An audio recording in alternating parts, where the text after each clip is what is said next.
It's not politicians that can solve problems. They have no technical capabilities. They don't know how to solve problems. Even if they were sincere, they don't know how to solve problems. It's the technicians that produce the desalination plants. It's the technicians that give you electricity, that give you motor vehicles, that heat your house and cool it in the summertime. It's technology that solves problems, not politics. Politics cannot solve problems because they're not trained to do so. Instead of putting up a sign, drive carefully, slippery when wet, put abrasive in the highway so it's not slippery when wet.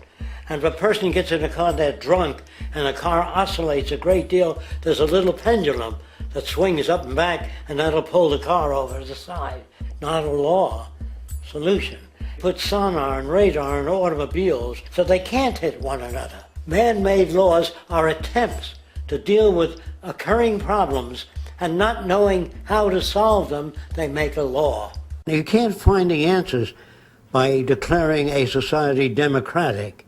You can only find the answers by research and development. You can't find the answers by putting people of high moral character in government. You can only find the answers by innovation, by studying the systems and the problems, and working on methods of alleviating those problems, not through law. Law is when you don't have a method of solving a problem. If people steal or hurt one another, you say it's against the law to hurt somebody. Well, if a person doesn't have the means to live by, he's going to hurt somebody to get the money or whatever they need.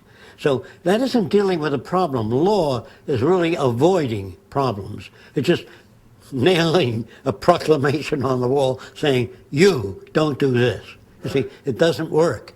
In the long run, you might cause people to consider an action before they take it. But all laws come into existence because of scarcity. Always difficult to imagine that. When there's scarcity of water, people will steal it, remove it, if not for themselves, for their children.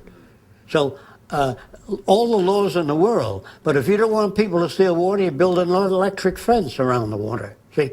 And this is the way you say, you don't need to put up a sign, don't steal water. But those people will die. So we don't want to do that. We don't want to build a fence around our country, say, this is the greatest country in the world, we're going to keep it that way. We depend on other countries. If we live to ourselves, I can assure you, we'll die of ourselves. Right. Because if the Russians do nuclear testing and they dump radioactive stuff into the sea, or the Japanese, the world is one big place, and the air moves around, and the waters move. Therefore, living to yourself, your little isolated colony, your little culture that you want to build, your little city that you want to build of people with like-mindedness, all of that has no basis for survival.